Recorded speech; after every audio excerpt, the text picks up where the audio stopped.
And welcome everyone to Office Hours with Professor Brad Perkins. Today I have some in-studio guests and I also have some call-in students that are joining us live.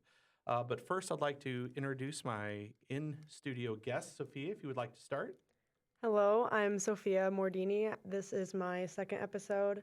I'm a construction engineering student and this is my third year at Iowa State. Right. Hi, I'm Nikki Mordini. I'm Sophia's mom. I am an immigration attorney, but for these purposes, here to just talk about the law generally. Awesome. See, we have since I am, in the interest of full disclosure, not an attorney, and you should never trust me for legal advice. It's always good to have a backup. I have some understanding, right, but I am definitely a layperson. I've done expert witness for cases, but that makes me an expert at engineering, not the law. All right. So, and for anyone watching this that is taking one of my engineering law classes, it's heavy on engineering, light on law, right? Mm-hmm. It should be called self-defense law for engineers. That's what it should be called, but it's not. All right. Next. I'm John Mordini. I am Sophia's father, and I have been in construction since 1994. I have my own company specializing in historic work, preservation. Okay. All right. Awesome. And an attendee of construction engineering. Yes, I've been on sabbatical since 1994. I like that. He's been on sabbatical since 1994. We're working on that. But. Okay, right. For those of you who didn't watch last week I invited him to finish his degree, right? But I got to be honest, I don't know if I'm really all that good at this because my own son made it through about the junior year, got to the senior year, got a job in construction, left, won't finish the degree, much to my chagrin. I'm like, son, you need to finish this. He's like, Dad, why? I have a job in construction. I'm getting paid pretty well. It's going pretty good. Why would I come back? He's bought like 2 houses he's working on. He's renting out to like, I don't know, I can't even keep track of how many renters he has, and he's like, and why would I want to come back? What am I supposed to say to that? He should have talked to me before he left. Because I made the same argument to my parents. Same argument, yeah. And now I'm, yeah. Okay, and finish what you start. Finish what you start. All right, and if I could throw this out for all the parents out there whose kids are in engineering right now, this is a great time to be an engineer. This is an absolutely great time, and for those of you watching, I know I've got several mechanical engineers, civil engineer, construction engineers. Whatever your major is, this is a great time to be graduating with an engineering degree. All right, there are opportunities out there that have not existed in prior years. All right, I'm going to go. Let's rewind the clock a little bit. Even when I started teaching here in 2005, right before the Great Recession, and job offers for Connie students were few and far between, but still, our graduates were still able to find good jobs. It was a little harder, all right? But, things weren't like today. Today, companies are just aggressively recruiting on campus.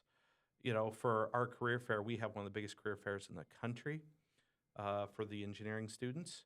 We get companies literally from all over the country, a lot of international companies. They're coming here and they are recruiting heavily, especially, if I could say, our construction engineering students. If you look at last fall's engineering career fair, I want to say that there were over 100 companies that were looking for construction engineers. We only have 230 construction engineering students total. Those are great odds. Yeah, I walk into the career fair, I can't even get my orange sticker on my name tag before they're asking me if I'm ready for a job. So yeah. When I advised for one of the student orgs, we go to national conventions, and when we do, it's just full court press. See, what's happened, especially for our construction engineering students, the Great Recession screwed things up in our industry for years, and actually I think we're still feeling the effects of that.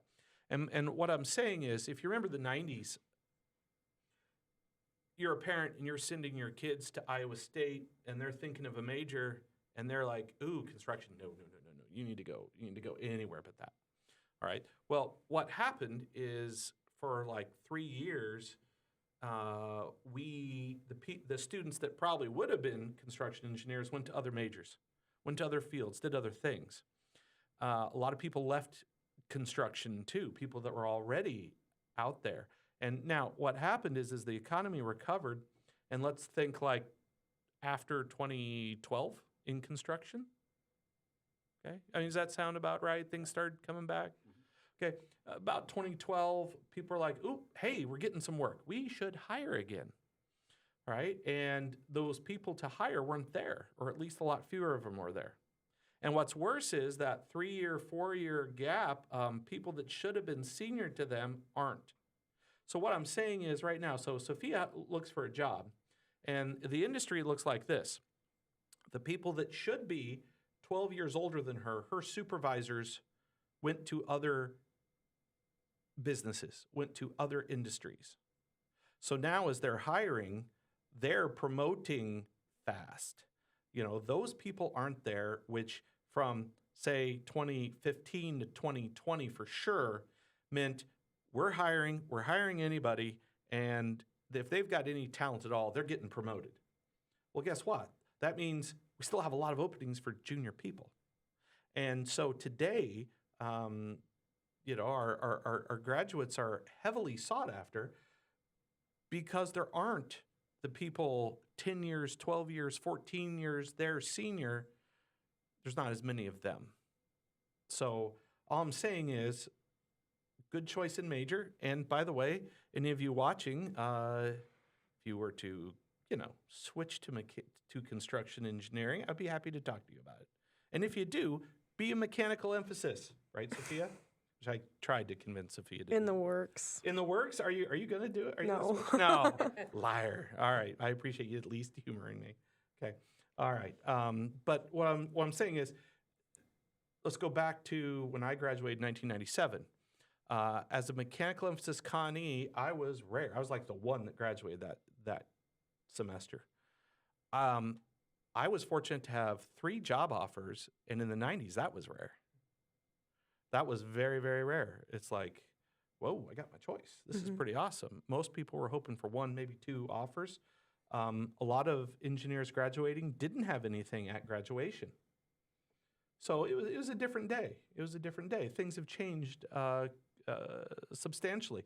And definitely for our students that are in engineering right now, changed for the better. And if I could make a suggestion to everybody watching this, whether it's live right now or some point in the future, you're watching this on YouTube, what I would strongly suggest is that if you've got any, even mild interest in engineering, get a degree. As much as I make fun of other emphasis and other majors, I really don't care which one, because your engineering degree is just a starting point. But getting that engineering degree is going to set you up so much better than a lot of degrees. I know tons of graduates that got a degree and didn't do anything related to engineering, and yet the degree still opened doors for them. One of my friends that was a civil engineer when I graduated, she took a job at one of the largest accounting firms back in the day. They're out of Kansas City. I can't think of their name, and it doesn't matter. But they didn't hire accountants. They only hired engineers. The reason being is they're like, you know what? We need people with problem-solving skills and good with math. We'd prefer if you didn't come in with any bad habits in accounting that we have to break. So we'll hire you as an engineer, teach you how to be an accountant. Great. We had one student a couple semesters ago was going to dental school. And he knew that for the dental school that he was going to apply to, they had quotas for each major type, one of them being engineering, which no one ever took. Hardly anyone ever got engineering and then applied to dental school. And he's like, wait a minute, there's slots open. So I'm going to be a Connie, get my degree, apply to dental school, and almost be guaranteed to get in. It worked. Okay? I firmly believe this is a great choice. There's tons of opportunity in our world right now that didn't exist a few years ago. Go get some of it. All right, go get some of it. That's all. That's my thought on there. And if I could only sell that same thought to my son, who's following in his footsteps, I would. But who knows? Maybe I'll get both of them back in the same class. That would be fun. At least he's on the rental track. That's a good one. Yeah, it is, isn't it? That's the industry to get into if you're going to get into something like entrepreneurship. On They're looking at everyone renting in the next 30 years. We have 50% of us renting. Yes, you're right. It was such a big deal. So he got his first house. He's able to rent rooms out now to his brothers and his cousin. So that was kind of an easy sale. But now he's got income going forward, and he uses that to buy the second house, which is a triplex in Boone. He's working on, remodel it, get that going. He's got it 2/3 of the way rented out for more than I could even. I was like, "You're renting it out for how much in Boone, Iowa? Are you kidding me?" He's like, "Hey, they're paying it, right? If it works, it works. It works. It works. I know. I mean,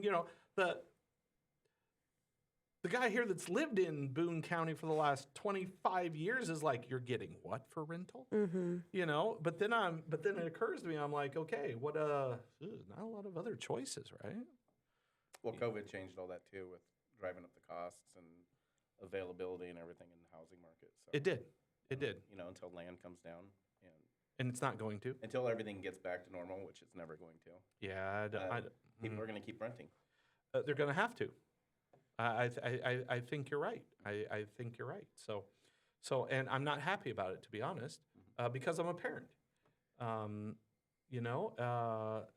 This is a whole different subject, maybe for another time. But I will say that the COVID and the inflation therein and whatever has really, I'm going to say, shifted an unfair burden onto the generation that is Sophia's age. It was, when we were graduating, it was a lot easier to go buy a house. I mean, it was. Inflation, right? The 90s were such an awesomely consistent and boring generation, weren't they? It was like 90 to 2000, we had one war I was sort of in, it wasn't really a war, right? It lasted, the first Desert Storm, it lasted like a couple weeks, and then it's done. And then we had a relative decade of peace, prosperity, low interest. Things were fairly consistent and mildly boring, right? Incredibly fun, though. I mean, we were talking about this on the way over here. It's like today, Sophia, how many times in class have we joked, because at the start of class, there's time between when my last class gets over and her class was to start. There's all sorts of times I joke about how awesome it was being here at Iowa State in the 90s.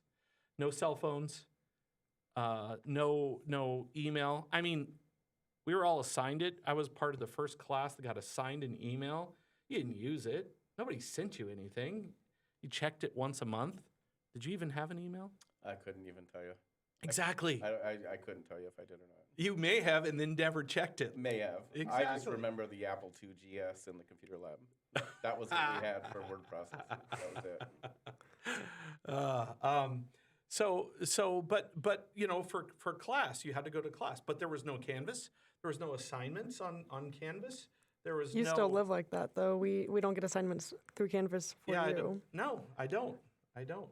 Right. And what's funny is sometimes I get the comment on my reviews, but like for your class, there wasn't one single person that said, "Gosh, we wish you would use Canvas more." Well, that's because we know you're not going to do it anyway, so we just don't even bother All true.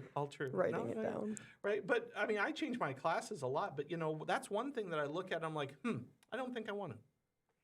Right. Because what does it make you do? It makes you come to class. I mean, yeah, and also it kind of mimics a bid letting or something like that when we have to turn in the labs. You have to turn in a hard copy. You have to be there in person, and it has to be there on time. And those are skills that I think are a necessity that the industry, construction industry that we're in demands. There's no. Oh, you know what? You were so close to turn that bid in on time. We understand. Nope. Never. Never. Either it's on time or it's not. I did laugh at that, and then over the summer at my internship, I was at one, and then there were a couple late bids that we had to throw away. So. Throw away. hmm Yeah, and it's like, all right, gone, you're done. So with that in mind, I mean, I think those are good. It's good to instill these things. So I am, as Sophia alluded to, I do teach a little bit old school, okay, but All I'm asking for is the exam and the assignment to show up on my Canvas calendar. That's it. I'm fine with turning something in on paper, but yeah. the rest of it, I'm like, Okay, I'm going to consider that one. okay. I'm going to consider that. It's so helpful. All right. All right. I'll consider it. Okay. Okay, that's fair. All right. All right. So I guess as we're going through, you know, and the two cases that we're going to look at today are, I think, kind of seminal points at which engineering and construction and the law kind of had changes and drastically affect things that were done today. That's why I like both those two cases that we were looking at. So let's start with Sophia, if you want to discuss the first one. Okay. Yeah, I'm going to pull it up. I just have the Yeah, the website. Wikipedia there. Oh, sure. And if you need the microphone, just tell me. I'll move it over. But basically, and you can join in if you have any information you want to add. But so it's around 1980. 1981 is when it happened, when it collapsed. In Kansas City, Missouri, the Hyatt Regency Hotel, they had these walkways that were pretty revolutionary. Everybody thought they were really cool. But the dispute... Well, here, hold on. Now, let's clarify what these walkways were. Yeah. These were elevated, like the top one was like 4 stories up, that went from, think of like a courtyard in the center of a big hotel, and they went from one side to the other. Yeah, on the on the 4th floor and on the 2nd floor. Yep. And I guess the problem was that originally the 4th floor and the 2nd floor were on the same hanger system, and the hangers were attached to the ceiling all the way down to the 2nd floor. And kind of somewhere through the design process, instead of the hangers from the 4th floor and the 2nd floor being attached in the same place on the girder, somebody along the line said, we're going to actually do the 2nd floor walkway slightly in on the girder system. So it was, instead of the hangers... Here, the important part here is it was one continuous piece of steel from the roof all the way down to the lower walkway that the 4th floor one also connected to. There was, in the field, there was the fabricator. Remember the whole discussion of the fabricator? Yeah. So engineer designs it, and we're going to talk a lot about them because they have lots of blame in this. But so they design it with the idea that that piece of steel is one piece of steel all the way from the roof of the structure all the way down to the 2nd floor one. Fabricator says, yeah, I don't know if we can make that and ship it as one continuous piece of steel because everything steel-wise is coming on truck. Like that is a lot longer than what a truck could carry. So let's, at that 4th floor, let's change it up there. Take it from roof to 4th floor, and then a second one from 4th to 2nd. Okay? All right, so keep going. All right. I mean, yeah, essentially that, and basically the stress was all on that 2nd floor then, or on the walkway between the 2nd floor and the 4th floor, instead of being kind of distributed through the ceiling. Yes. Instead of evenly now, that top piece is holding all of the weight of everything below it.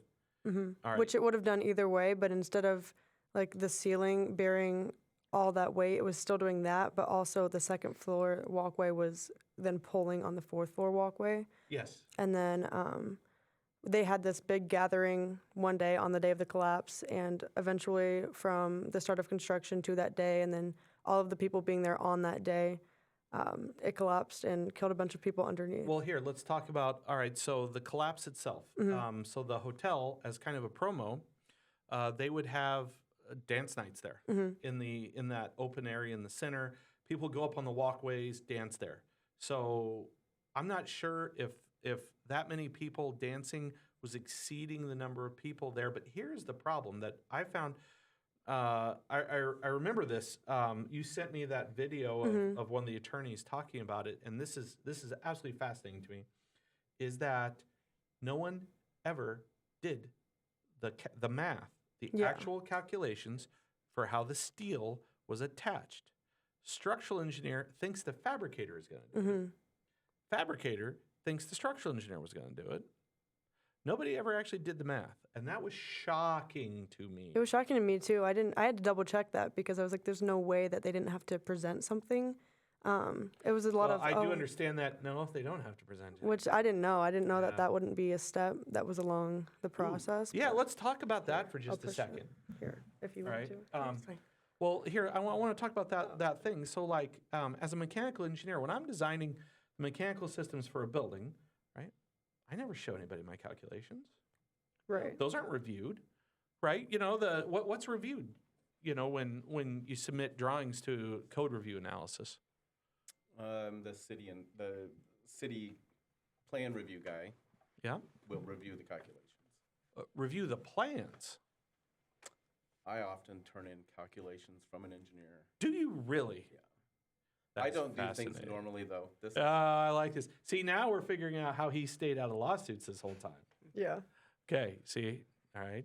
All right. so if they are reviewed Yeah. up front, it would be by typically plan review at the city. Okay. And like you've alluded to, and you'll get on later, they're more concerned nowadays with fire. Oh yeah, yeah, And, yeah. because most respectable engineers will have triple checked and quadruple checked. And See, they that- don't have to worry about simple, common sense engineering failures, which this was totally totally was. Totally, This and is so foolish. on 5 different levels, because they actually went to that engineer and said we need the calculations, and he said they're fine. That is the part that is shocking. Actually, so it'd been a while since I'd reviewed this case. You sent me that video. I'm listening to it, and I'm like, I just can't imagine this happens these days. Here, let me explain to everyone watching what if you haven't, and you know what, I'm gonna put that video on Okay. our. So for those of you watching, if you don't know much about this case, right? It's Hyatt Regency collapse. And if you want to pull up Wikipedia, that's not a bad start. But there's a video from one of the, like a law professor that goes along with this. It was also part of the investigation when it happened. That is very, very instructive. It's actually ASCE. Yeah. Okay. Civil thank engineers. You. Mhm. Yeah. American Society of Civil Engineers. He was head or legal counsel for ASCE, I think, when it happened. Maybe. Yeah. Okay. Anyway, this is the absolute shocking part to me. So engineer designed sort of, the building, but this particular attachment, he didn't, kind of left it to fabricator. Fabricator doesn't really design anything, doesn't do any calculations, just kind of following, and has this idea for, as you described, going from one continuous bar to 2. Okay. Neither of them, structural engineer or fabricator, ever does the math to see if this will actually hold the weight it's supposed to. Shocking thing number 1. Okay. Shocking thing number 2. During construction, they had a failure of this bridge system. In 79, it collapsed. It collapsed in 79, and the owner has the, okay, if you're on a construction site, right, and this is the beauty of putting this video like on Canvas or on YouTube, we can swear, right?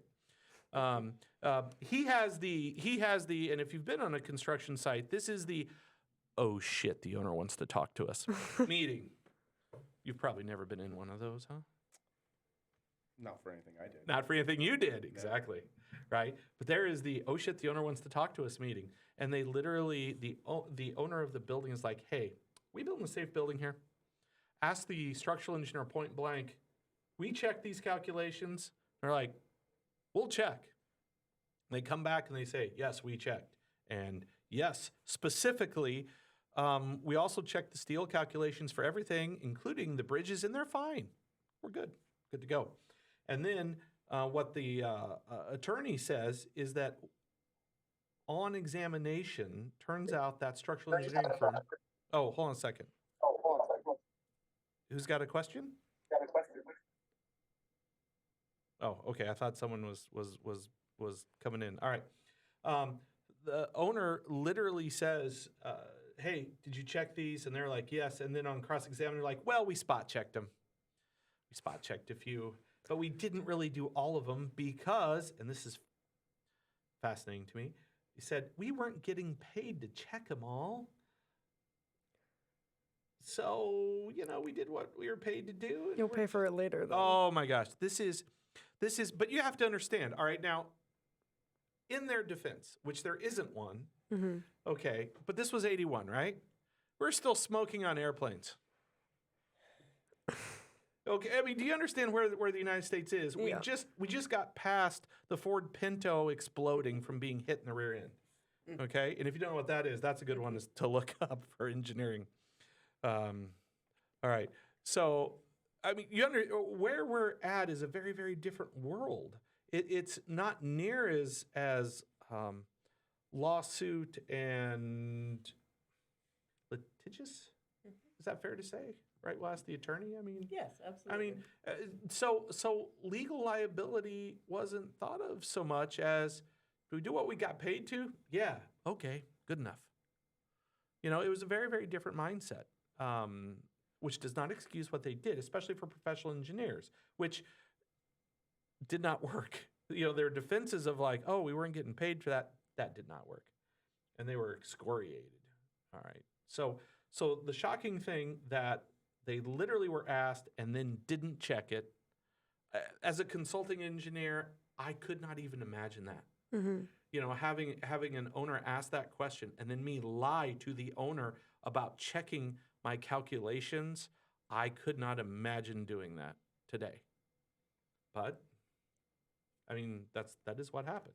I feel like you also always talk about the importance of having a stamp and what that means. Oh and yeah, the video talked about how he stamped it, and I like whenever I hear the word stamp, I'm like, oh gosh, that's yeah. And what happened to that engineering firm afterwards? Do you remember? They got something taken away because I remember them They saying got that. something. Yes, they I, did. I don't even know, but I remember them saying that not only the person was punished, but the entire firm Entire couldn't firm. practice something anymore. I don't Engineering. at all. Okay, They that's what I thought. But Personally, the two heads of this lost their personal That's crazy. PE stamp. Okay, so let me talk here about the importance of a stamp for engineers because here, for one of you mechanical engineering students, could you chime in here a little bit? How much in the ME department do they talk? I know Sophia probably hears about this from me and her other instructors more than she ever wants to about, you should get your PE. Yeah. But how much of a discussion do you have in mechanical engineering about getting your PE stamp? I don't know if one of the Caitlin, Not please. too much, honestly. They really only push it if you're thinking about going into consulting. I didn't really get suggested to do it until I joined like ASHRAE and started getting more involved with that. Good call. All right, that is sound advice to get it. Here, let me explain. I have my professional engineering stamp, although it is inactive currently. I didn't meet the continuing education requirements last year, so I had to move my PE to inactive. I haven't stamped anything in a decade. I'm like, why pay for the constant upkeep? But anyway, all right. But having a professional engineering license, what that means is job security. All right. So let's say that president of the university comes over to town engineering, says, "Hey there, Professor Perkins, we got to cut some dead weight around here, and you're it. You're out." With a professional engineering stamp in today's market, how long would I be unemployed? Not long. The day, Maybe. because you wanted to go to the bar. But Yeah, exactly. Yeah, if I wanted to get a drink first, which I would, I'd probably go over to Cafe Baudelaire, which was around when we were here, right? Still served good Long Island stamp back was then. everything. Yep, the stamp is everything. I mean, I told her I'd go back to college just so I could stamp my own stuff. Yes. That's Here. the only reason. This is, and for those of you that are, Caitlin says, "Hey, I'm thinking of going in the consulting world," then this is something you absolutely have to get. It is job security, personal job security. Because with my engineering stamp, what I could do is I could go work for a general contractor or a mechanical contractor. They'd love to have someone that could stamp some drawings. Okay, some of our mechanical contractors here in the state of Iowa have very large design wings. Or I could go work for an owner, like an Iowa State or University of Iowa, right? Vivian, you're there at the University of Iowa, right? Yeah. Okay, the University of Iowa Hospital Complex, have you ever been in there? Mm-hmm. Okay, how large is that particular area? you have any idea? The whole hospital, I think, is like either slightly over a mile or slightly under a mile Okay. long. The whole. The whole lab. Okay. Well, they have entire professional engineers, architects, facilities, just like Iowa State has facilities. They have entire teams. In other words, an owner, a large one, a hospital, a university, someone like that, they might want to have a professional engineer on staff. Then there's the whole consulting realm of people that do not have enough professional engineers in this country to go around. We don't. And we're not, and this isn't something that we can recruit our way out of. This would take a concerted effort, years and years. I don't even know if it's possible to get the number of professional engineers that we need in this country. But anyway, so I could go work for another firm that already did consulting, or I could say, you know what, I am going to open Brad Perkins Consulting out of my garage. Right? Open my own firm. I can stamp my own drawings. I could be my own thing. That is job security with that much freedom and that many choices. And that's why, just like you said, I'm unemployed until I grab my cell phone. It's like the question is, do I want that drink first? Right. I mean, yeah. And now you have contacts because you've established. Exactly. So you'll have any number of people you can call, and they'll be like calling everyone saying, "Hey, he's looking for a job." Yeah. You'll get phone calls then that day. That day. It wouldn't last. Yeah, it would not last terribly long. But here's something that you mentioned there. So you've got contacts. You've got a professional reputation. What happened? So Sophia, back to what happened to the structural engineering firm that stamped this and then didn't do what the due diligence a professional engineer should have. I mean, they won't recover reputation-wise, Well, but to start with, they all lost their PE stamps. Right. The principals and then the firm. You have nothing to sell without that PE stamp as a consulting engineer. You have nothing, because all you have is your opinions written down on paper that people build off of. You can't stamp that drawing. You don't exist. You are a non-entity. Worse, what you said, your professional reputation is irreparable. It is too small of a world in construction for something like that to happen. You can't fix that reputation. Hey, I'm the engineer that designed the Hyatt Regency. Wow, you're not coming to work for us. They won't even hire you. it's Wouldn't even just talk to you. so different than getting fired from like a retail store or something. Like obviously, yeah. there's just so much more at stake. And you say all the time that if you're looking at something, you're looking for people to work for you. You're not going to give them a second chance. It's people's lives that we're talking about, and it's safety over everything. Yes, it is. It is. So that's why the whole thing, exactly like you said, safety, and this is why I hope everyone takes, or at least has some. You're in some classes that discuss professional ethics, like we do in Connie 352 here. Once again, Kaylin, do you mind if I pick on you again? Right, since you're the one wanting to go into consulting. Sure. Okay. Do you have any classes that discuss things like professional ethics, or maybe this is the only class where that comes up? This is the first one I've had. I know there is one, but it's another tech elective. Okay. All right. Well, this could not be more, in personal opinion, for a professional engineer. Since most of these are not Connie students, I'm going to repeat a thought that I usually present in class. Ethics are to an engineer that a safety program is to a general contractor.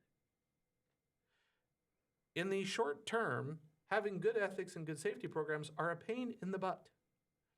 They don't win you friends, and they cost you money usually. However, in the long term, it is the only way to behave, because the construction companies that are very cavalier about safety will not last. That will catch up with them at some point. You probably know companies that have gone out of business because of safety problems. For all kinds of problems, yeah.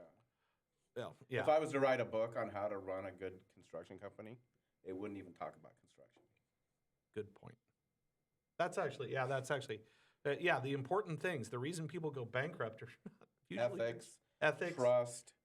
Just do what they hired you to do. Yeah. Do what you were paid for. Yeah.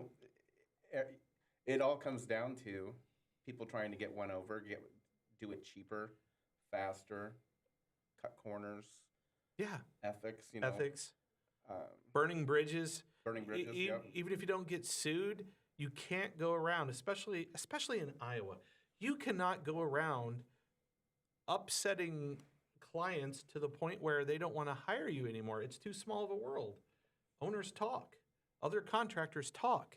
You've got a bad reputation as a contractor, you will not last long. As an engineer, you have a bad reputation of an engineer, stuff breaking, stuff going wrong. God forbid there's safety problems like the collapse. Those are rare. All right, those are rare, not unheard of, but they are rare. But you cannot build a career on a weak foundation of ethics. You just can't. So I guess one of the things coming from the Hyatt Regency is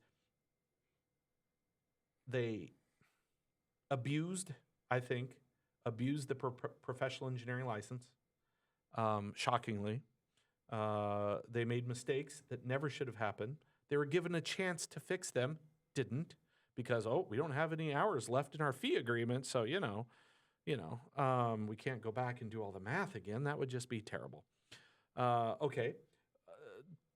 People died, and personally, actually today, I don't know, did you find anything, was there any civil lawsuits against those engineering firms?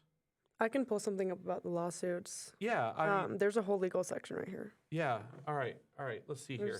All right. There's a number, a sticker about Ooh. how much was paid out. More than. All right. Well, there we are. In the months after the disaster, more than 300 lawsuits sought a cumulative total of $3 billion in those days. That would be $10 billion in today's dollars. Of this, at least $150 million was actually awarded to victims and their families. The single largest award was $12 million for. Okay. Anyway, lawsuit yielded. Okay, so it just goes down through and talks about the lawsuits that were entered into. 300 different lawsuits. Actually surprised it's not more. Okay, actually compared to, like the Volkswagen settlement, that seems kind of small, doesn't it? It does, when lives are at stake. Well, but once again, this is 1981. Different time. I think today you'd have seen something far more severe. And we did talk about the difference between knowingly, but I guess cutting corners is knowingly, yeah. This is knowingly. Not fraud, but it's still. It is. No, it is. It is fraud? It is fraud. I would absolutely. For an engineer to tell their client they checked this specifically knowing they didn't. Yeah, I suppose. That is not just, that's not just, that goes way past just fraud. Yeah. That goes to willful negligence, and covering things up, and oh Lord, I think that's the type of thing that would make the Volkswagen lawsuit seem kind of small. Right. Which is right. You can talk hours on all the things that went wrong on that. Oh yeah. Though. Oh yes, you can. There was the city tried to cover it up. Oh. Construction debris. Yeah. Right. They hung themselves. If you're gonna spot check something, you don't spot check that. Right. It's also interesting. I don't know. I looked into it a little bit, and it said that they were unaware of the state's different way of doing things, like assigning blame. That's so wrong. That's such a lie. But that's like one of the tried to hide claims. Right. Okay. So one of my expert witness cases. Okay, I'm gonna give a little bit. I would like to get the attorney that did this, and the attorney that did this case with me is actually on one of the later, I think it's exam 2 or exam 3 content. So you haven't had a chance to listen to this, but later in the videos online, there is a case that was absolutely shocking to me where engineer prepares drawings, and the long version of this is in the video, but I'll do the short version. Basically, prepares drawings, violates the code that was on their drawings. What happened is the city was going to update to the newest version of, I want to say, the International Building Code, but they were still using an older version. But the designer said, well, we'd like to use the new version because with the new version came a whole lot of differences in the fire code and occupancy. Remember, as we switched to the newer codes, architects got a lot more freedom with the newer codes for a building that was fully sprinkled. So a lot of them would say, hey, I'm designing this building, but I'm using the newer code before it's even required. Hey, city of fill in the blanks, is that okay? And as you know, most cities will be like, you're going to use a newer code? Yeah, sure, yeah, we're down with it, right? Put this code on their drawings, stamps it. Guy ends up falling because of a violation, didn't have a guardrail and stuff next to an air handler on a 20-odd story roof, or 20-foot roof. But anyway, his defense, and I was expert witness to this, I was shocked. His defense was, well, I shouldn't be held to this code standard because the city was still using the old version. Which, I don't know who gave him the advice to say that, because you read in the old version, and it also required a guardrail. I was like, what are you doing? But his whole defense was, well, I shouldn't be held to that standard, even though I put it on my drawings. And so all I'm saying is things like that statement where they're like, oh, I didn't know that was the law. I have seen professional engineers and some attorneys try that defense, and they were just obliterated by it. And what's worse is actually on that particular case, I was so mad at the engineer that used that defense. I was ready to file a grievance with the state of Iowa Engineering and Land Surveyors Board. I didn't. I'm expert witness. That's not my place. But I encouraged the person that was injured to do it. I was like, this is bull crap. This is so unethical. This is such unethical behavior. Because if you look at the Engineering Code of Ethics, which all of you should read, by the way, if you're watching this.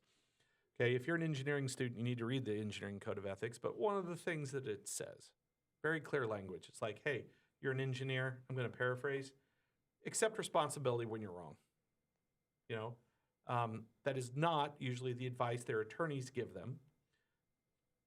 I understand why, but it did not help their terrible planet denying they even knew that was a code requirement is the worst defense, I think, for an engineer, because it's like, what did we hire you for, Mr. Professional Engineer? If it isn't to know the codes or at least to be able to read them and figure it out, then why did we give you a PE stamp and why did we hire you? And when I've seen that tried, Hyatt Regency is not the only time it's ever been tried. It just does not go well for an engineer. And I just think it's a kind of a misunderstanding of the role of the engineer and the understanding of ethics. Yeah, and taking away from your class, accept responsibility when wrong, but always assume responsibility. Just especially with the engineers, there was a lot of finger pointing. There was. Even if you don't say that you're at fault, like you're always kind of assuming that you're going to be liable for something, especially when lives are in danger with like the hanging walkways or. Yeah. Once again, Code of Ethics is like, okay, you have a duty to the general public for general safety and welfare. All right, that is a clause in the Engineering Code of Ethics. Don't discount its importance. Okay, let's go on to the next case then. I would like to talk about Station Nightclub fire. I put a link on Canvas today. Did anyone watching, Kaylee or Kaylin or Alex or anyone, did you get a chance to check out that link or the links there? Alex, I watched a few minutes of the video. Did you watch the video? All right. How about you, Kaylee or Vivian? I didn't get around to watching it. Okay. Sorry. Will? Yeah, I got to watch that one video. It was pretty brutal. Okay. You bring up a good point, Will. And let me just warn everybody. I know on the announcement I put on there that the video is disturbing. It is. All right. So for those who haven't had a chance to watch it, let me just give a little bit of a background here. Station Nightclub fire, Warwick, Rhode Island, 2008, 7. What's that? No, it's like 2003. I thought it was the year I was born, so 2003. Yeah, I didn't realize it was that early. Yeah, it was. No, it was. It was before I came back here to teach again. I was in the consulting world. Shortly, I was like after I left Iowa State before I came back to teach. They had Great White, 90 or 80s hair band, right? Okay, did you go to this? Did you go to one of their concerts? Did not. You did not. Okay, did you? Okay, all of us here are innocent, and you can't prove it otherwise because it was before Facebook and other social media. So even if we went, there's no proof. Okay, I would not have gone. I was in the country bar. Remember that? Okay, but Great White, 80s hair band. They're doing the dive bar tour kind of thing. There's this little bitty venue that's supposed to be only for about 400 people. They're in there. It's a true dive bar. But anyway, they set off some pyrotechnics. Fire gets going quickly, engulfs the entire building. And then the video that's in there, there's actually a guy with a camera in there videotaping as part of a TV station. So the whole thing's on tape. And right, what Will said, it's disturbing. The reason it's disturbing is that you're watching this video, you're watching 400 people dancing around as the band starts playing, and you know the outcome. In the next 5 minutes, 100 of the people that you're looking at will be dead. 200 of them will be injured. You had a 1 chance in 4 of exiting that building, and you had to do it in like 90 seconds to avoid injury. And most of them did not. So, and as Will says, right, Will, what would you say is the worst part of watching that video? I would have to say the screams of the people inside and outside. Yeah. They're hunting. Yeah, And it was pretty brutal hearing them. Like you could hear people like burning and on fire. okay. The reason I have students watch this is not for the shock value. I have them watch this because construction and engineering is a life and death profession.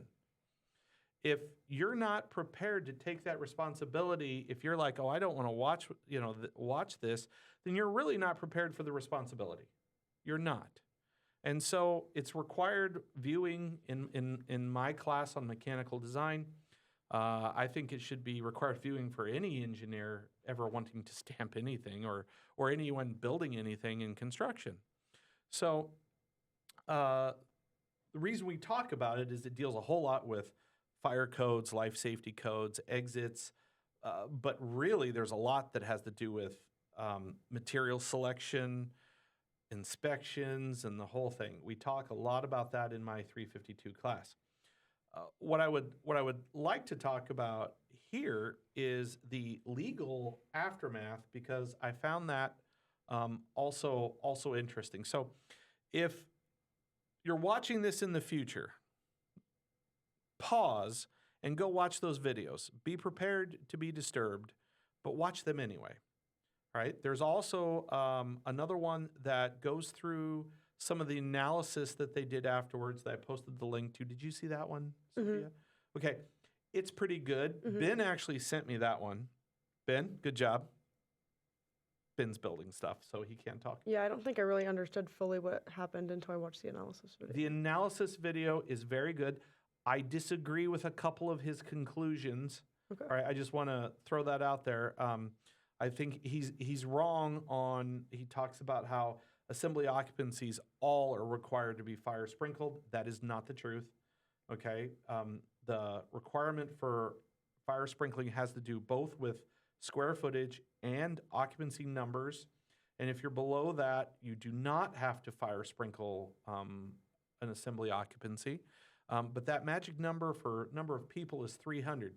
You ever been in a place that says maximum number of occupants 299? Oh, I mean, I feel like I have seen a lot of 99s. Yes, you have. This Okay. is why. At 300, you're required to fully sprinkle the building. Interesting. Okay, so when you see that, you're like, okay, that means something. Okay, that's where that comes from.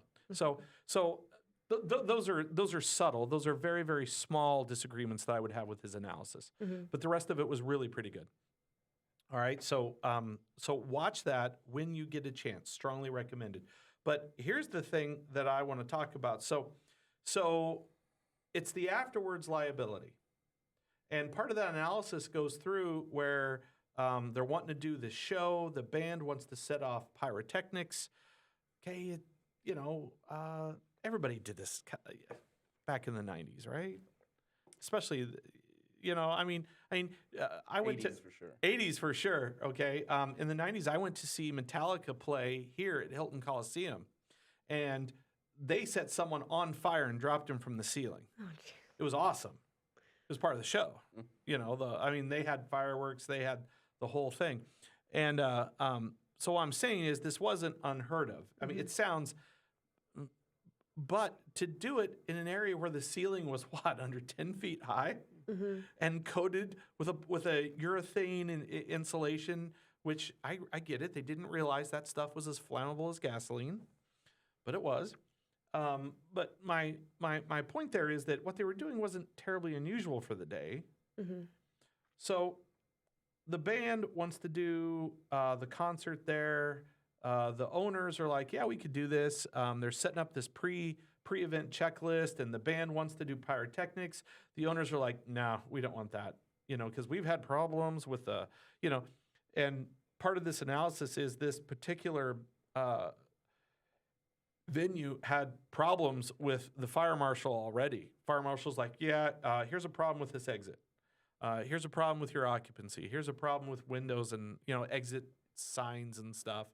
Right, but do you remember going to? Okay, let's use either Tazzles or what I remember is Size. Do you remember Size in the 90s? I remember going there. I don't recall the layout much. Do you remember how many people were there? A lot. Like what was it like getting to the bar for a drink? You just ordered from like 4 or 5 feet back. Right, because you couldn't actually get there. Like it would be a crush of people all the way, and you'd be like, here's $2. Right? And they'd hand you a drink, and you'd have to reach over people, and you'd be like, hey, how's it going? And you're sitting here drinking like this because there was just so many people. That was prior to this fire. Then after the fire happens, right? One of the reasons that was the case is that local fire marshals did not have the teeth that they do now. They did not have the ability to levy fines. They did not have the ability to cancel events. I mean, they had some, but nothing like today. Nothing like today. Fire marshal is the first and last word anymore in a building in their occupancy, and a lot of that came after this particular fire. So back to what happened. So the owners were like, yeah, okay, don't do fireworks. Band did them anyway, and really it was the manager for the band that instigated it, and he ended up doing jail time for it. Let's see here. The owners, though, they took this old. Do you remember what the building was? No, I don't. It It's an looked. old industrial building. I can't remember what it was. Oh no, I don't think it was industrial. I thought it was like a restaurant at some It point was a restaurant. But because it before had that. wasn't it? Like Well, a if before that, brewery or something, it might have been. Yes. Okay, way before. But then it had this. You remember the '80s when they all were in love with this curved glass, like Perkins's all had them, Hardee's had them, Ponderosa had them. Everybody had this sunroom on the front of their front of their restaurant, right? Yeah. You remember? I mean, you remember this stuff. A lot of the old buildings, like kind of hangovers from there. Well, they had that because they were a restaurant at one point. So and you do a lot of restorations and historic work. This is not what I would call historic building, but we get into hey, I've got this old building. I'm going to be, this was a term that used to be very common. I'm going to be grandfathered into the old, when the building was built, this was up to code. So as long as I don't change it in any fundamental way, that I don't have to conform with modern codes. I deal with that all the time, but that's not what it was meant for. No, it's not. But that's how people were using it. Right. And the fire marshal didn't have the ability back then to say anything about it or change it. So other things that were happening, they had more people there that night than their occupancy allowed by I think, was it 60 people or so? They were over occupancy. Okay. Let's see here. The exits were absolutely atrocious. Okay. I know several of you haven't seen this analysis, so I'm going to pull this up on the Wikipedia page. One of the videos said that one of the bouncers was pushing people away from the exit Yeah. that the band was stage supposed to doors. use. Yeah. Yeah. And because they said that was for only the band, and then that's what ultimately pushed everyone towards the main entrance. You couldn't design a building nowadays with more code violations Violation as than far this. as egress. The death funnel in the front door. The death funnel in the everything. front door. Here, let's look at this. Okay. All right. Here is, let's see here. Hold on a second. That's the layout, but this shows where most of the people died. Hold on a second. I'm gonna go back here. There. All right. So here's the layout of the building. See where the dance floor is and the platform. That's where the band was playing. There was a lot of people just tightly packed together. They removed any chairs from the dance floor area and the sunroom area. Most of the people were there. But what I want you to carefully look at is the front door. See the entrance? There's double doors going outside, and then you come in, and there is one single door there, and then you have to make a turn to the right, also a single door. And that particular setup, this funnel, how'd you refer to it? The death funnel? It's a death funnel. Yeah. Yeah, it is. Well, what it is an access control funnel. You put one bouncer there taking tickets and making sure everybody pays to get in. But when it comes to getting out, it is an absolute nightmare. In fact, NIST did a study on this, a computer simulation, where they removed that one single door that's in that hallway and doubled the number of people that got out alive. I'm sorry, not doubled, cut down on the deaths by half. I think that's what it did. But anyway, the point here is that there were tons of code violations. Let's talk about the insulation that they used. Let's see here. All right, here's a picture from the video where they're setting off pyrotechnics. It's a really terrible video, okay, but it's definitely worth watching. They set off the pyrotechnics. What had happened is this particular bar had several noise complaints in the past. So they said, hey, we need to do something about this. All right, what would cut down on the noise that gets outside? Well, what if we use a bunch of foam? A bunch of insulation. And we're going to buy some insulation and we're going to glue it to the walls and the ceiling. And then we're going to paint it black so that it kind of all blends in. And this will help a lot with noise. And it actually did work. The problem was that the polyurethane foam that they used was not meant, it was meant as a packing material, not as building insulation. And it was as flammable as gasoline. I think that's the comparison that the study made afterwards. So that when those pyrotechnic sparks hit it, it set the walls on fire that quickly went to the ceiling. How did the paint affect that, the black paint? The black paint that they used was also somehow, I watched this on the NIST study where they ran some tests of that insulation and spray painted it. Somehow the combination of the two made it burn even more prolific. Okay. All right, I'm a little fuzzy as to the chemistry there, but that's what the study said. It was done by NIST. I'm gonna take them at their word. Obviously, when they and that's one of the things that the video that I attached on Canvas shows you is that it really shows, it goes through some examples. They set up a test stage with that insulation and shows what happened, and it is shocking how fast that stuff burnt. Okay, so we have a whole bunch of bad here. Poor exits, not marked exits, confusing exits. We have over occupancy. We have pyrotechnics being used that were not supposed to be used. We have pyrotechnics hitting highly flammable insulation that was never meant for this type of application. We have just the perfect storm of tragedy. All right, now let's talk about, it's the aftermath of this.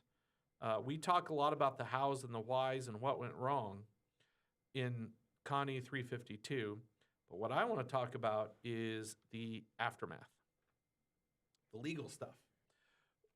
We have both, and this is a little bit rare in construction accidents, we have both civil lawsuits and criminal charges, right? Could our resident attorney explain what the difference is between the two? Criminal cases result in folks going to jail.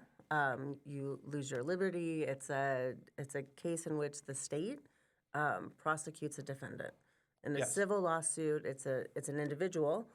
Sometimes the state, but it's an individual, company, or person who files in a civil suit against another person, company, entity that generally only results in a monetary fine. Monetary fine. And here, this is usually when we're in construction or engineering, if something goes wrong, even if it's bad, we're really thinking, okay, I have insurance, I have lawyers, I have insurance, I don't really want to talk to them, and I don't really want to use them.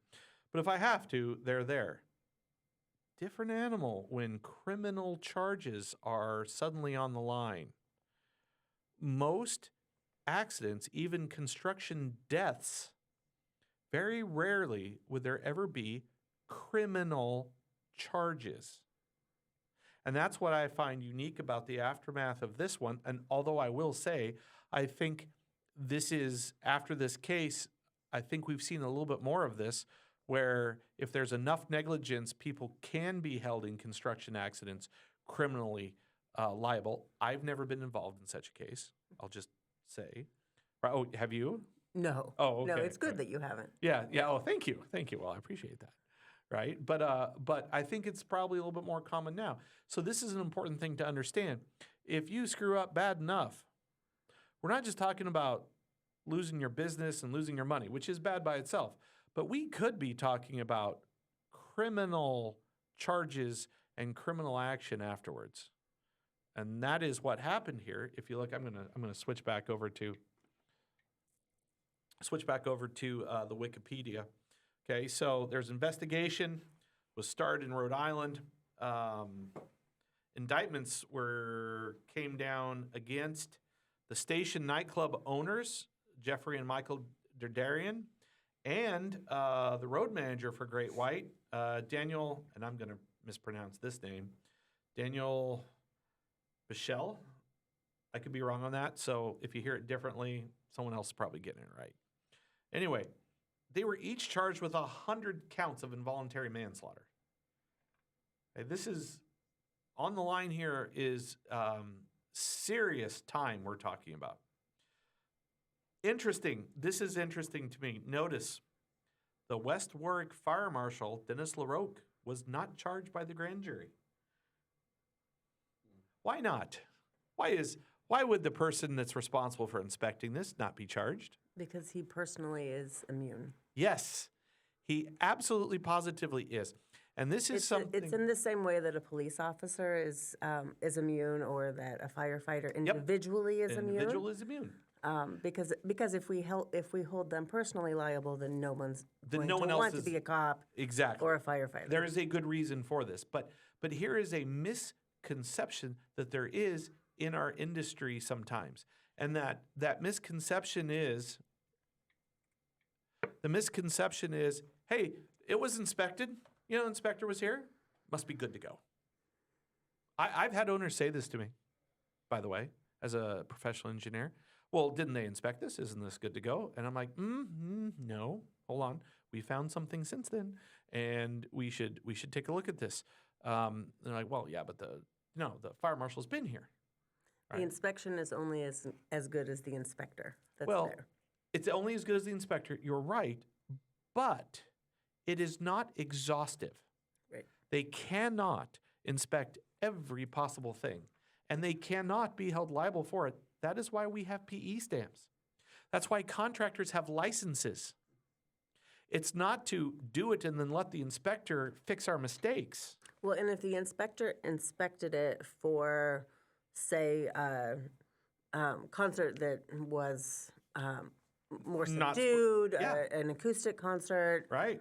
he can give the stamp for that type of activity. Which I think actually was the case, is that this was being used in a slightly above intended use by their permits, over occupancy and stuff. And so by having more people there than approved for, and by conducting inherently dangerous activities, that's beyond the scope of the inspection and Yes, it beyond the is. scope of what that building was meant to be used for. So I want everyone to understand, an inspection does not mean everything's okay. It's not a guarantee. It's not meant to find all the problems. That is why we have professionals doing construction and why we have professionals doing engineering. That's why there are licenses. Yeah, that is an important thing to take away from this. Okay, let's talk about, let me see The here. thing, though, that could be noted on that, Yes, please. his first 2 inspections noted the fire foam. The owner Yes. claimed that they ordered fireproof foam, but were sent the egg crate foam. Yeah. So that's what they put up. It's like saying, you know, I filled the lake, we're gonna shoot fireworks off out of gasoline because that's what they shipped. It should have had water. So he noted it twice. Yes. On his 3rd inspection, didn't say anything about it. It's like, oh, I forgot to write that down and check it. He noted the door. Yeah. So he had noted both of those. Which I think is why the state ended up paying out. The state and the Now- city now paid there- out, see, but that's the a- individual inspector did not. Okay. See, here's the difference between criminal charges and civil charges. So the state, you're right, the state and the city both did not, no one there obviously faced criminal charges. However, when we get down to civil, it's a different burden of proof. For criminal charges, and this is something I go over in class, so this isn't new, but I hope everybody pays attention to it when I'm there and I'm lecturing on it. The burden of proof in criminal is you did this beyond a reasonable doubt. Not like 51% think you did, but like we, beyond a reasonable doubt, think you did. That is a very, very, very, very, very different burden than civil, which is based on a preponderance of the evidence.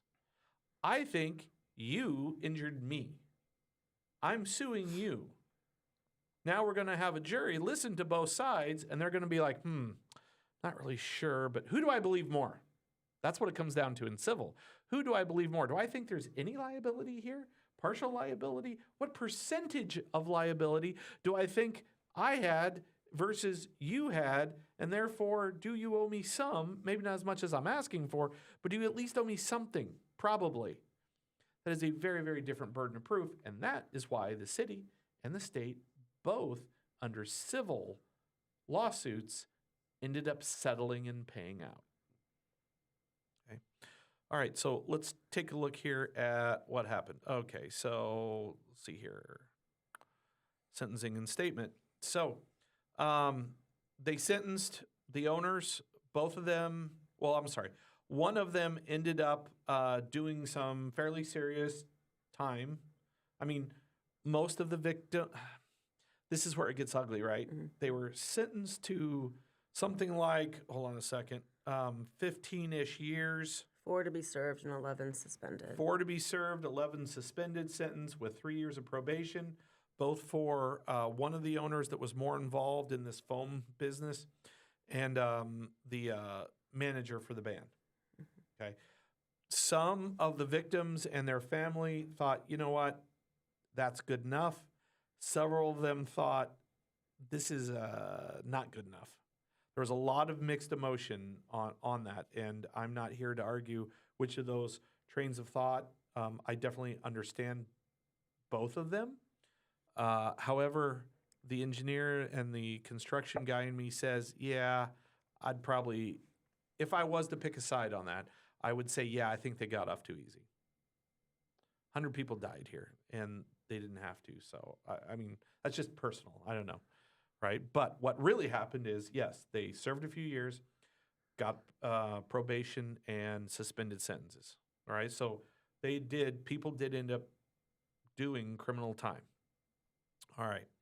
The lawsuits afterwards, hold on a second. Civil settlements, that's what I wanted to get into.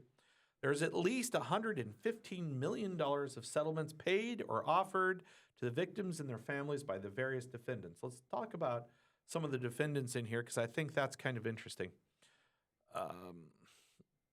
The tour group that planned this offered $1 million in settlement to the survivors because that's the maximum of the band's insurance. Whether they took it or not, that's not here to debate, but this happens a lot where I have this much insurance, so this is what I'm going to offer. You can take it or leave it, but I don't have anything. I mean, we're talking about a 90s hairband. How much could they possibly have, with regards to, I mean, there's a reason they're playing dive bars. They're not the Rolling Stones or somebody that has millions and millions and millions, this is the, hey, $10 and a free cup of beer night. And you can then take the insurance payout, or you can take the case to trial and risk not getting anything, Or racking up. then having to chase the money. Yes. And you could win. And what good does it do if the people that you sue don't have anything to take? Right. Okay. So there's that part.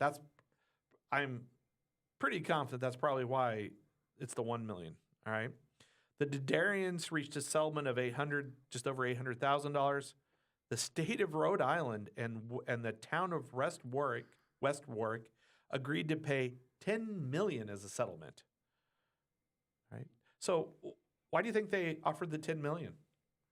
That's the extent of their liability or their insurance coverage as well. Could have been, right? That does sound very much that way. But why should they pay anything? If they weren't criminally liable, why pay out civilly? Someone offered a certificate of occupancy for that building. Sure did. Because with any project I do, especially commercial, nothing means anything without that certificate. It doesn't. And It doesn't. Nothing matters. Nothing.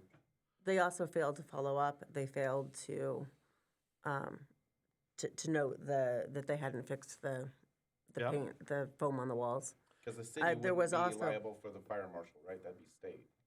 Yes. Well, no, they're hold two on. different. If it's Well, a marshal, It depends. A lot of cities, their local fire marshal okay, goes in and handles most occupancy things. okay. There's also There's- codes that, like, in order to get a liquor license, you have to meet certain State requirement, yeah. occupancies rules, and those are often through the city. Yeah, yes. Okay. Okay. I thought So it was a state fire marshal. so no, there is a state fire marshal office. Usually they get involved when there is no local fire marshal. Like if I'm going to build something out here in rural Boone County, there isn't a city, there isn't a fire marshal. There may be the local volunteer fire department, but that's hardly a fire marshal. So then it falls underneath the purview of the state fire marshal. Okay. Okay. And the state fire marshal sets rules that the local ones could follow as a default, or they're like, you know what, we're going to do that and a little bit more. We're going to be a little more restrictive than what the state says. That happens frequently. So with that in mind, they agreed. I think they agreed, and this is non-legal, purely conjecture on my part. I think they agreed to pay out the $10 million because their lawyers are like, look, we go to a jury in front of this with us approving this and not following up. We could be on the hook for way more than $10 million. Maybe we just pay the $10 million and get out of it. You know? Well, and you have to, through all of these, factor in the cost of the litigation. Oh, absolutely. You know, with that much money on the line, this litigation is probably going to go on for years, to the tune of, you know, they're not going to get the bargain basement attorney for this one. This is going to be the $300 an hour and up. Oh, it's going to be the 400, 500, 800 an hour. That's right. an hour. Right. Okay. I was lowballing the attorney. Sorry. Right. But you're exactly right. You could easily run into just legal fees of the millions and then still have to pay out. And they are probably just looking at this as, let's get out of this. And then after you have the initial legal fees set for trial, then you have the appellate fees because this it doesn't end inevitably there. is going to go to the appeals court. Absolutely. So you then, it's the gift that keeps giving. You have appellate fees To the pay attorneys. as It's well. the gift that gives giving to the attorneys. Yes, you're right. Okay, let's look at Sealed Air Corporation. They're the ones, they made the polyethylene foam. Didn't sell it, they made it. All right, produced toxic gas when it burned in a fire. They agreed to pay $25 million. All right, once again, they're like, yeah, let's get out of this. This is ugly. Let's see here. Oh, I like this one. This is the one that was shocking to me. Did you see how much the TV station paid? I didn't. The TV station, the guy that was videotaping, they paid 30 million. Why? Because as a result of the claim that their video journalist was said to be obstructing escape and not sufficiently helping people exit. Does he have a duty to do so? Is the That's question. what I'd wonder. I don't think he does. I don't think he does. However, once again, they're like, ooh, do we want to go to trial on this? I don't think so. Right? So that shocked me. That was of all the awards, that was the one that I was most surprised on, is how much that TV station paid out. Okay? Watching the video, I was definitely curious as to why he was still recording so much. But, I mean, there's not much he could have done. He was crammed in with everybody else that was trying to escape, so it's like, where's he going to go? A good question. Actually, I think the reason he got out is because he wasn't there to watch the band. That he was literally focused on you see the video, he's watching not the performance so much as the crowd and what's happening. He probably doesn't even like Great White. And when he sees, you see this in the video, fire starts, and he's like, oh, I'm going to back up. I'm going to get out of here. I'm going to get out of here. You know, he's like backing up, and he gets out before people start running and crowding towards the exits. So Yeah, one of the videos said that one reason it took so long for everyone to get out is that in one of the music videos of the song they were playing, there's fire in the music video, so people just didn't know that it was a... people thought it was part of the show. Yeah, they didn't know it was an emergency. So that's what caused everybody to linger so much. Just like Metallica in Hilton Coliseum. Stuff gets set on fire.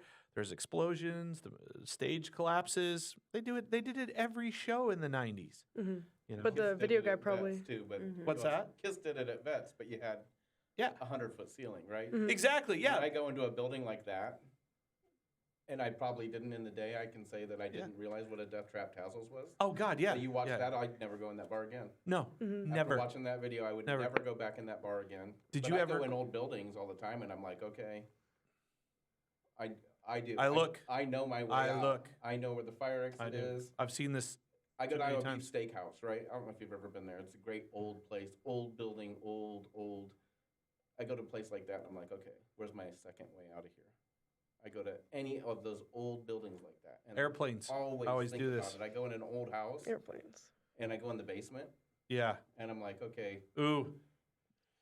The 'cause these old Connie houses, bar. there's I one hate way that in. place. Yeah. There's one way out. That place is What's moldy. that? How are you going to get out? How are you going to get out? No, I absolutely, I am the same way. I am the same way. And the Yonkers thing kind of did that for me, too, because of the hot work, right? And you're doing all this work. Oh yeah, the sometimes, Yonkers fire. Oh my and gosh, You're just yeah. doing work. You're doing work. Well, after that fire, I'm like, okay, this could start something. Yep. You don't want it to. You always try not to. But after that fire, you're like, okay, anything we're doing in here could actually. This is why Iowa State, just as a point, Iowa State facilities does not ever solder copper pipe on an occupied building. They only use ProPress fittings. Right, they're the clamp type. Remember that Right? discussion, yeah. Okay, they don't because with the clamp type fitting there is no flame. And most plumbers won't do that anymore because why would you if you have that technology? My Exactly. plumber uses ProPlex all the time. Yeah. I have a ProPress machine in my office. You know, an old one, but you know for classes. But if I need something done on the piping at home, I'm taking that thing home and I'm using it. I'm never soldering again. You know, but you're right. I know that I personally think of, all right, multiple exits now. And most people do not. Right? So, okay, so let's see here. This is, okay, so I thought that one was the most surprising one. Although I did think this next one was interesting as well. JBL speakers settled out of court for $800,000 because apparently there was a claim that their foam inside of their speaker was flammable. By the time it got to the speakers, you know, I mean, I think one could easily say by the time it got to the speakers, was that really adding anything to the fire? Everything's flammable if it gets hot enough. Exactly. You know, well. If it's in a fire. But once again, I think you have here a company that's like, let's get out of this. Mm-hmm. You know, if it costs us $800,000 to not be sitting on the wrong side of the courtroom, let's just do it. Anheuser-Busch and the Anheuser-Busch's local distributor together paid out 21 million bucks because they were a sponsor of the event. You can see in the video, posters and stuff, sponsored by the radio station and sponsored by Budweiser. So they paid to get out of it. Let's see here. Home Depot, Polar Industries. All right, they all paid. The radio station. Let's talk about the radio station. It was being emceed. Clear Channel Broadcasting was the parent company. Settled for 22 million bucks. It doesn't say this, but I could swear part of the reason of that is that their radio station truck was parked in the way of the fire truck pulling up. Like if you watch this video, did you guys watch the video? I didn't realize it was their truck. Right, you got to look closely. The guy walks right past the radio station's truck, and it is literally right beside. That was one thing I pointed out in class to the students that are watching it. I'm like, I want you to look at this parking, how bad it is. There's no place for the fire truck to pull up. They have to route the hoses around cars and stuff. I'm like, this would absolutely not fly today. No chance. People were helping them route the hoses. People were helping them route the hoses through there. It is not possible for that to happen today because of enforcement. It's much different thing. And really, one thing to note is that the fire department response was shockingly good. I said in class, I'm like, were they like coming back from another call? Because they got there literally 5 minutes after the fire started. It was already too late, but that is a shockingly good response time for the fire department. So definitely no fault there of the fire department. They did their job. But the nightclub, I remember the radio van was definitely in the way, and they paid out $22 million. And then here, American Foam Corporation, who sold the insulation, agreed to pay $6.3 million to settle lawsuits. I am surprised it is that low. I really am. But here's the thing that I don't know, that I saw on the video. I don't know if this is true. The whole thing where, well, we ordered the non-flammable stuff, but they sent us the flammable, and so we just put it on anyway. I don't think that was in a video. It was something I read. All right, maybe I And did just read it. It was disputed by It was- the company too. That Yeah, they're like, no, we never said that. And the owner's like, yeah, you did. And yeah. but I would think the owner hung himself by saying, yeah, we had the wrong foam, but that's what they sent us. I mean, that's just Well, they Then you did end up. accept responsibility by lawyers putting it gotta be up going instead of, cha-ching. Right. Yeah, as Yeah. an I can't believe their attorneys let him say that. but I'm sure that they didn't want to close the bar or close the venue and Yeah. wait for new product to come. So I'm sure you're right. I mean, well, their pressing problem at that time was the noise sound. complaints, and they were worried that they will shut us down for a noise complaint. So anyway, all right. But the legal aftermath and what happened next is so. Almost instantly, there was a clamoring for change. Almost every fire marshal in the state or in the country was like, we are following the rules and we are not letting anything get by. The fraternities and sororities here at Iowa State were no longer allowed to retroactively grandfather in the lack of sprinklers. Yes? The fire marshal just came to our house like a couple weeks ago. I thought of you. Oh, yeah? And they came into literally my room and told me everything that was wrong with my room layout. And I was like, Yeah. I don't know what I'm supposed to do about that. But yeah, it's still happening. We Oh, had oh, to. yeah. We had to take down certain mirrors in our hallway. No one thought that was an issue, but there was a mirror that's literally on the wall in a hallway of our house, and Yeah. it was said that would be hard It would for look like a egress. It would look like a hallway if someone was in panic mode. Yeah, panic They would mode. see that mirror, and if nobody was in there, they might think that it's a Exactly. continuing hallway, and they'd run right into it. Yeah, I Yeah. can see that. In town engineering, all of the walls in the corridors are firewalls. Fire marshal comes around, and anybody that has their door propped open with a little door jamb, they'll steal them. Well, they're the fire marshal. They're not stealing them. They're confiscating them. And they're like, you can't have your door propped open.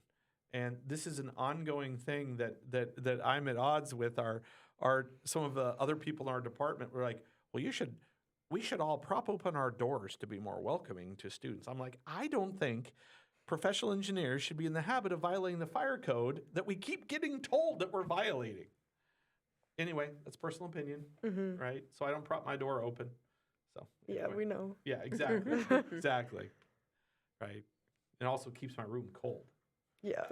Hence the quarter zip. Yeah, all the time, multiples. Yeah. Right? It's cold in my room. So, yeah, all right. All right. Let's see here. So the aftermath was very, very interesting as well. I encourage you, if you haven't watched those videos, do a little research on this. There is entire documentary series on this with more crazy facts than we can even begin to cover here today. But It was also made into a Law and Order. oh, was it? There's a Law and Order episode. Oh, I didn't know that. I that didn't know is- that. About the fire. Well, Oh, you know, a similar. there's a disclaimer on all of the Law and Order episodes about how it's not an actual Actual case. Yeah, story. it is. Yeah, it is. but it's basically this case, and it was a Law and Order episode. All right. All right. Okay. I'm sorry. I've seen Alyssa. Alyssa? Who has their hand up?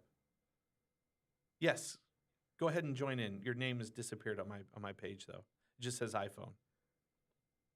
Oh, question: can the power company have been sued? Because when I had to write a report on this, they said that one of the power lines was in the way, so ladder 1 wasn't able to get to the east side of the nightclub.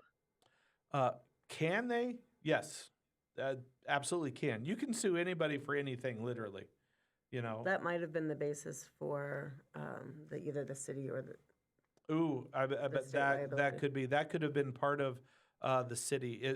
I don't know. Was that power company part of this, like a city power system? I don't know. Well, if it was, I bet you that's probably part of the impetus to settle. All right. So I'm not sure. Now, your first question was, can they? Yes. They can. And this is what an attorney will do in a case like this. All right. There's a tragedy and there's a loss of life. Everybody agrees this is wrong. That's not even a question for something at this scale. Something is wrong. Somebody has been wronged. Families are without members. People have been horribly burned. Someone's got to be at fault. So the plaintiff's attorneys will be like, let's see how many people we can get into this network of guilt. And we want to crowd as many people in there as we can because, like with JBL speakers, they're like, they might be sitting here going, man, I am not guilty for this, but I am in the wrong group. I'm here with the bad people, the people that are definitely got some liability, and I don't want to be on this side of the courtroom anymore. So I am going to pay that $800,000 just to get off this side of the courtroom. So your question about can they be sued? Absolutely. And I think I would speculate that you're probably right. If that's the case, I wonder if that utility isn't part of the city, and I also wonder if that's why they settled for so much. I'd say that's a grandfather issue, though, with the low power line. Sure. Doesn't mean you can't be sued for it. And the power line was 9 feet above my driveway. I called Mid-American up and said, well, it says right here in your manual, 13. Yep. And they're like, okay, and they moved it. Oh, okay. They didn't, but until we brought it up, They if didn't you, say moved squirrel. if you moved every power line south of Grand so it was high enough, it's one of those, it's not going to happen until someone brings it up, and it's been that way for 80 years, and it's probably like, it violates our new manual, Mid-American Right. puts out a manual, Sure. but it wasn't violation at the time we did it. Right. It wasn't a violation at the time we did it. However, does that mean they couldn't be sued if something happens? No, it doesn't give They them could immunity. be, but I don't think they would. You can sue anybody. Yeah. The issue is whether or not you're going to be found liable, but you can sue anyone. Yes. There we go. And that's the important thing in the civil part. You can sue anyone for anything. The question is there enough of the questions of fact? Is there enough doubt on who's liable and who's not that makes you think, I'd rather not find out what a jury, I'd rather not take my chances with the jury. there are some legal tools that can help somebody defend themselves from something like that. So if you get sued and you really do think that you're absolutely in the right and that there's no legal cause of action, you can file what's called a motion for summary judgment, which is done through the courts before it even gets to a trial and a fact-finding Right. phase. However, And that allows the court to say, to kind of pick off defendants yes. and remove people from the lawsuit to make things less complicated as you go through the case to the trial. Every lawsuit I've ever been a part of, everybody always files motions for summary judgment, and nobody ever gets them. Yeah, and I mean, it really depends on where, what kind of law, and and the climate at the time, right? Yes, yes, Because this is where tort reform comes in and things like that, where we really do, and states limiting the States litigious limiting- nature of kind of See, life. and this is, I want everyone to understand what she's referring to is this delicate balancing act that we are always trying to walk, where on one hand, we want to respect the rights of people that have been legitimately wronged, compared to frivolous lawsuits that are just there looking for an easy buck. But the problem is there isn't a hard and fast line of dividing those two. At what point is it a frivolous and at what point is it like legit? And courts, personal opinion as someone that's watched it, not been an attorney, I think our courts tend to fall on the side of, let's see how it plays out. Let's at least give everybody a chance to go to trial. They're very, I think, reluctant to grant those summary judgments because they're like, maybe there is enough of an issue here that a jury should be allowed to listen to it. I think it definitely depends on what area of law you're looking at. Oh, it absolutely does. No, you're 100% correct. All right. Thank you for throwing that question in. Hey, does anyone else watching have Ben?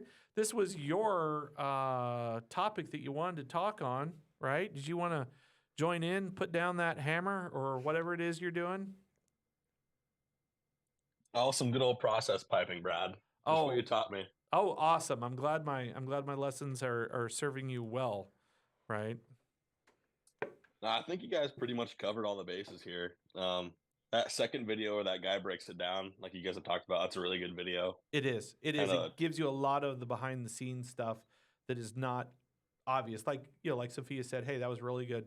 Really helped me understand the issues here because they are complicated, right? Anything else there? No, I don't really have a whole lot to say. We've talked about pretty much everything that happened there and all the different ramifications of parties involved that you might not even think, especially like Budweiser and the radio station. Well, the van thing is one thing, but like Budweiser just like putting their name on it and giving some money to a bar, like you wouldn't think they'd be liable for what happened there. But it's crazy how it can all play out. It is. It absolutely is. Right. And that's I think one of the reasons why I like to use this case study in my classes is that it really shows you when stuff really goes wrong, what kind of crazy stuff can happen. And I mean crazy things with fire, crazy things with crowds and panic, crazy things with lawsuits and who can be brought into this. And, could I really be sued for this? Yes, you can. Okay. You said Home Depot paid out. What did they pay for? You know what? It doesn't say. Okay. I wish I knew. They don't give hardly any information. It just says they paid. And I'm not sure. Somebody probably bought something at Home Depot. Yeah, that just surprises me though because they mass manufacture for every building, Yep. Unless they sold something without adding all of the disclaimers. Yeah, MSDS sheets, maybe it was the paint. I'm totally speculating there. I don't know. And I would like to know, but here, if you're an intern working on a construction company, right, like Sophia, were you doing shop drawing stuff? A little bit. A little bit? Kind of just organizing it though. Okay. But this is why the shop drawing process is so important in our industry, is that I'm the engineer, I specified this. Yeah. You're the contractor, you're like, I bought this. is this what you wanted me to buy? Here's Yeah, the shop drawing. Here's a coordination from this contractor to this contractor to this contractor to the engineer to the architect. It's like, hey, last chance, everybody. Let's take a peek and see. The problem is, the shop drawing process is frequently expedited, pushed through, not enough thought given to. But in this case, the type of thing that should come up is this is the wrong fire and smoke spread ratings on the wrong thing. And in all honesty, though, I think part of probably what went wrong here, I'm speculating, but owner says, I need this done, hires a contractor. And the contractor's like, okay, what do you want? I want this foam. All right, we'll put up the foam. Do we need PE stamps involved? Do we need engineers? Is there a specification for this? No? Okay, well, let's just buy whatever. You know? This is why just because the owner wants it doesn't mean it's a good idea. And there's sometimes, and I'm sure it's probably happened to you, where you're like, an owner wants something, you're like, nope, I don't think I want to do it. You ever walk away from a project for reasons like that? Never had to walk away. I mean, I would bring it up. I think that was a case where the owner did it, probably. Probably. But if I was the contractor there, Yeah. and that foam was flammable, I just wouldn't put it up. Yeah. It's easy for me. Yeah, it's easy. I'm a small company. Yeah. It's easy for me to walk away. Yeah. You do it right or you don't do it. I mean, everyone knows I'll do it right. Yep. Or I just won't do it. I understand you get into bigger projects or whatever. Well, I've had some big projects where owners are like, hey, I want to do this. I'm like, that is a bad idea. No. Mhm. You know, they're like, well, I'm paying you to do it. I'm like, okay, hire somebody else. Well, where does it say it on the drawing then that you're paying me to do that? Mm. Because then you can go to the people that made the drawing. I am the people that made the drawing. Well, then the can gets kicked up to you and you got to answer for that. It will. And then you're going to have to come up with a addendum or an alternative. And that's why everybody here that has any thought someday of having a PE stamp, you have to know when we're talking about something that I can bend on and when I have to stand firm and say no. No matter if it costs me relationships with clients, no matter if it costs me, you know, a project. It's like, you know, I've had owners scream at me. It's like, oh, you know, I want this done and your design is too expensive and you know, I could have hired this other guy and he could have done it cheaper. And I'm like, good, hire him. If my PE stamp's on it, this is what I think is right. And if theirs is on it, well, they can decide what's right. But no. And you have to be willing to say it and hold to it. And sometimes that can be very difficult. It's not as easy as it sounds. I'm sorry. Hold on a second. One of you had your hands up. Who did I see had her hand up? All right. Oh. iPhone. Well, it says it's an iPhone on my screen right now. Oh, okay. It said that Home Depot was they basically settled because they sold the insulation. Mm. Oh, not the foam, but the insulation on the ceiling. Correct. Okay. Okay. Okay. All right. No, thank you. Thank you for finding that out because I did not know what the reason was there. All right, Ben. Anything else you wanted to add on this? I've got nothing, Brad. All right. Well, I appreciate that link that you sent me. That was good analysis. I liked it. Like I said, there's a couple things I disagreed with, but they're minor. All right. Any other last thoughts on Station Nightclub Fire case study? All right. Well, we've got just a little bit. They haven't come to kick us out yet, right? And I did want to talk about one other thing, and that's immigration law. And, you know, since I have several students taking this that are in construction. And now, just some background so you know what my class talks about. We go through the basics of the federal rules with regards to hiring, the federal rules with regards, and I mean like this quick, which you're like, that is not even close enough. I'm not a law class, I'm an engineering class, right? But one of the things that I will always remember is one of the times I taught this class, and I said, I was talking about the law talks about how I'm going to paraphrase. You can't use somebody's status to take advantage of them. Correct. like, hey, you better work for cash and I'm going to pay you this much. And if you don't agree to that, I'm calling ICE. Okay. You can't do that. And it doesn't mean that you can disregard other laws of employment because of that. And I remember one of the things that I said in class, as I said, okay, so here we have an illegal alien, right? And I said that. Now, the thing is, that's not my term. Illegal alien is not a term. Alien is a term. Alien, I'm sorry, you're right. Illegal. I used the term alien. And I said alien, and then they're like, someone didn't like that term. I'm like, I'm sorry. That is literally, as we were looking up, federal code uses that term. And here's the thing. Alien. Yes, alien. And then whether or not they are in the country illegally is not something that can be used against them. That was the context of the discussion. They're like, well, I don't like that term. And I'm like, but we have to use it to be clear that just because they may be breaking a law does not mean that you can break another one and take advantage of that. That is wrong. That is illegal. That is also illegal. So anyway, but that's, the context, but that I wanted to say is that you can dislike a term, but we have to be good. We have to have the discernment to understand when we're talking about things that are facts and things that are opinions. The law is facts. In other words, it says this, Whether you agree with that law, well, that's why laws can change, But anyway, what I would like, if you wanted to, this particular subject I think is very important because there are a lot of people in construction, the, shall we say, less scrupulous ones, that take advantage of this illegally. And since this is your area, I'd love for you to chime in on it. Well, so I think one of the first points to note is that you cannot ask someone's legal status during the hiring process at all. Yeah. So you cannot. And we talk about what's allowed to be asked about, and what is and is not legal to ask about during the hiring process. So please hit that. I like that. You can't ask somebody's status when you're interviewing. Right. You have to first offer them the job, and then you can ask them if they are able to be employed in the U.S. Are you eligible for employment? But you can't ask them how, and you can't ask them if. Or you can't ask them what their status is.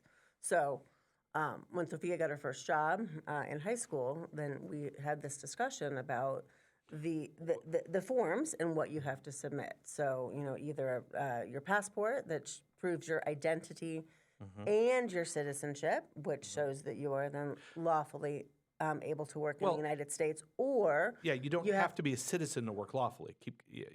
But what I'm saying is a lot of the students don't know these things. Or you have to submit documentation that you can submit two forms. You can submit one form that shows your identity, which is your driver's license, and then the other form or other document that shows your ability to work in the United States. So for most people, that's your driver's license and your social security card, right? To show your identity and your ability to work. The passport does both, and so that's the most straightforward way to get to the end. Which I would like to say for all of the students out here watching, getting your passport, if you don't already have one, is a very, very good. Oh, I'm sorry. Sophia's heard this before from someone else? No, there's a story. Oh, there's a story. Okay. All right. I had to go to Arkansas to get my passport. Go to Arkansas to get your passport? Yeah. We had an emergency passport adventure her senior year in high school, where we flew to Little Rock, and then went to Hot Springs to have an appointment at the passport office to get her passport for a trip that ended up not really even happening. So it's a story upon story upon story. Okay, all right. At some point, I think I might want to hear this because I can't imagine why you would have to go to Arkansas. Our other option was San Juan or Honolulu. I would have taken Honolulu. I love Hawaii. But anyway. Yeah, we maybe should have just done that and stayed there. Yeah, and done that as the trip. Yeah. Okay. In hindsight. So you can't ask somebody's legal status when you hire them You can't force labor based upon. The whole I'm going to call ICE if you don't do this, if you don't mow this grass for $10 an hour. Yeah, and then if you get caught, so lots of workers will use fraudulent documents to get a job, or they will use somebody else's documents to get a job. And so then as employers or as people who are hiring workers, you have to be super mindful of what the documents are supposed to look like, and you That's have a good duty. question. What is the duty that an employer has for verifying that? Is it like, okay, here's a number, there's an ID, is my duty in there? What is? You have to do your due diligence, and you have to make sure that you're looking at the documents and that they are super close to what the document should look like, right? So there are ways, and there are certainly instances in which employers have reduced their liability or eliminated liability by showing how good the fake was. But there are books and there are all sorts of publications to show employers what the document is supposed to look like so that you can compare. And there's lots of little tricks, and there's hidden features in a green card or in a passport so that the employer can make sure that it's an authentic document. When I bartended in college, we had a book of what all of the state driver's licenses look like. Oh gosh, I know. So that we can make sure. Have a wedding. Right? We have a wedding venue. You know, we have a liquor license. We bartend. This is terrifying to me. Yeah. You know, I'm like, oh my gosh. So it's the same type of thing, only from an employment perspective. And then, as we were talking about last week about the fraud and about how you can be penalized more if you're making money off of your fraud. Yeah. Employers can be fined huge amounts of money if they knowingly hire workers who are undocumented. And then if they are making money off of paying these undocumented workers lower wages, then they get fined more and can be held to criminal standards or criminal consequences, as in the meatpacking plant in Northeast Iowa. Exactly. Yes. So help for a lot of our students here, they are probably in the next couple of years going to get their first permanent job, maybe, that they've ever had other than just like internship stuff. What are some of the things that employers can be asking them, and what are some of the things that they can't? Well, you just can't ask if you are you a citizen? You can't ask if you're a citizen. You can ask if you're legally authorized to work. Okay. Well, I was thinking some of the other ones. Oh gosh, and this is gonna, where it's like, how old are you, or Marital status, child status.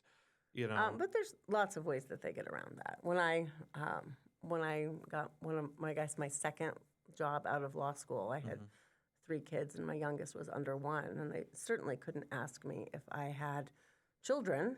Right. But they can ask you all sorts of questions that open up to me volunteering. Whether or not I had children. Right. So tell us about things that you like. What do you do? What do you do in your spare time? Your spare time, right?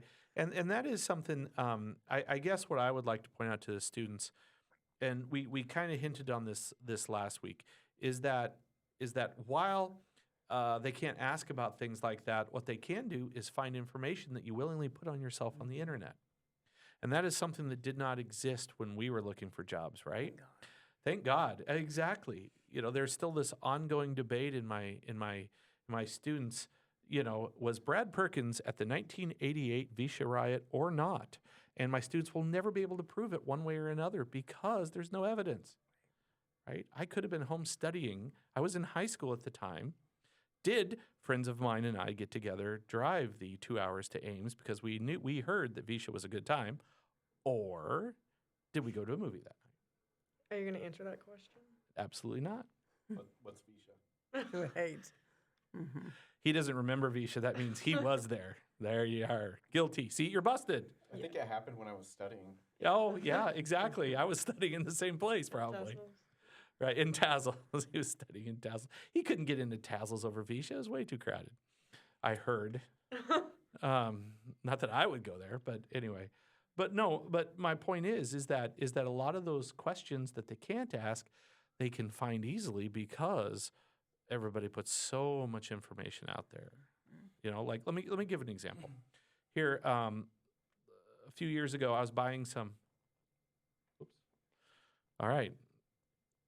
I'm just sorry for those of you that can't see, the booth just turned off the lights. So we're going to wrap this up here in just a second. But I had I was going to buy an iPad off of someone on Facebook, right? Said, hey, I'm selling this. I'm like, you know, because when my boys were little, you don't give high-end electronics to some, you know, to a little kid. You buy used stuff. So if they break it, it's not that big of a deal.